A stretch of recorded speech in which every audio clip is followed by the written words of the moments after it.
Hi friends, எல்லாரும் எப்படி இருக்கீங்க? இந்த சேனல் ஆரம்பிச்சப்ப பீட்டா பத்தி மட்டும் தான் வீடியோ போட்டுட்டே இருந்தேன். ஏன்னா அப்ப பீட்டா மட்டும் தான் எங்க வீட்டில் இருந்துச்சு. தென் செப்டம்பர் எப்போ ஃப்ளோரான் உள்ள வந்துச்சோ அப்படியே பீட்டா எல்லாமே வெளில போயிடுச்சு. இப்போ நிறைய பேர் பீட்டா பத்தி வீடியோ போடுங்கன்னு ரெக்வஸ்ட் பண்ணியிருந்தீங்க. ஸோ ஒரு 3 பீட்டா வாங்கியிருந்தேன். நிறுத்திக்கிறோமா வீடியோ போடலாம் அப்படின்னு 3 பீட்டா வாங்கியிருந்தேன். இந்த வீடியோவில் அப்படி என்கிட்ட என்னதான் பீட்டா இருக்குது அதெல்லாம் தான் இந்த வீடியோவில் பார்க்க போகிறோம். வீடியோ ஃபுல்லாக பார்த்து என்ஜாய் பண்ணுங்க. வாங்க வீடியோ பார்க்கலாம்.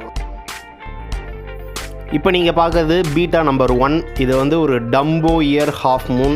அது வரைக்கும் டம்போ இயர் வளர்த்ததே இல்லை. ஃபஸ்ட் டைம் ஒரு டம்போ இயர் வாங்கியிருக்கிறேன். இந்த ஃபிஷ் ப்ரீடிங் விடுறதுக்கு இன்னும் 1 மந்த் கொஞ்சம் லேட் ஆகும். ஏன்னா கொஞ்சம் வளர்ந்த அப்புறம் தான் ப்ரீடிங் விட முடியும். இந்த ஃபிஷ் வீடியோவில் பார்க்க தான் பெருசாக இருக்குது. ஆனால் உண்மையிலே இந்த ஃபிஷ் கொஞ்சம் சின்ன ஃபிஷ் தான். அதுக்கு ரொம்ப பெரிய டெய்ல் இருந்துச்சு. பார்த்தோன்னே பிடிச்சிருந்துச்சு, அதான் வாங்கினேன்.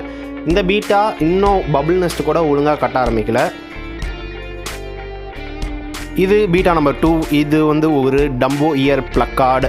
இதுவும் மெட்டாலிக் ப்ளூ கலரில் ரொம்பவே க்யூட்டாக அழகாக இருந்துச்சு. அதை தான் அது வாங்கினேன். அது மட்டும் இல்லாமல் இது ஓரளவுக்கு கொஞ்சம் என் கூட அட்டாச்சாக இருக்குது. அது மட்டும் இல்லாமல் நல்லா மெச்சூர்ட் ஆகிடுச்சு. பபிள் நெஸ்ட்லாம் சூப்பராக தனியாகவே கட்ட ஆரம்பிக்குது. ஸோ இதை நான் ப்ரீடிங் செலக்ட் பண்ணியிருக்கிறேன். இந்த டம்போ இயர் பிளக்கார்டு மேலுக்கு நான் செலக்ட் பண்ணியிருக்க ஃபீமேல் இந்த கேலக்ஸி கொய் பிளக்கார்டு ஃபீமேல் தான். இந்த வீடியோவில் பார்த்தீங்கன்னாலே ஒரு எக் ஸ்பாட் கீழே நல்லாவே விசிபிளாக இருக்கும். இந்த ஃபிஷ்ஷை வந்து நான் 1 வீக் முன்னால் வாங்கிட்டு வந்து ஒரு வாரமாக ஃபுல்லாக ஃபிஷ்ஷை கண்டிஷன் பண்ணேன். எப்போயுமே ஃபிஷ்ஷை வாங்கிட்டு வந்த உடனேயே ப்ரீடிங் விட கூடாது.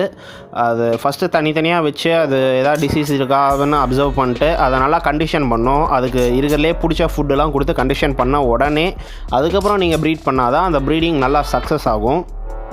முதல்லலாம் பீட்டா வளர்த்துருக்குறேன், நிறையா தடவை ப்ரீட் எடுத்துருக்கிறேன். ஆனால் ஒரு குட்டியை கூட காப்பாற்றினதில்லை. இப்போது ஃப்ளோரான் குட்டியே காப்பாற்ற ஆரம்பிச்சிட்டோம். ஃப்ளோரான் குட்டியே க்ரூம் பண்ண ஆரம்பிச்சிட்டோம். அதனால் எனக்கு இப்போ நல்லா கான்ஃபிடென்ஸ் கிடச்சிருச்சு. ஸோ பீட்டா ப்ரீடிங் சக்ஸஸ் ஆச்சுன்னா அதை ஒரு சக்ஸஸ் வீடியோவாக உங்களுக்கு அப்டேட் பண்ணுறேன். நீங்களும் பார்த்து அப்டேட் ஆகிக்கோங்க.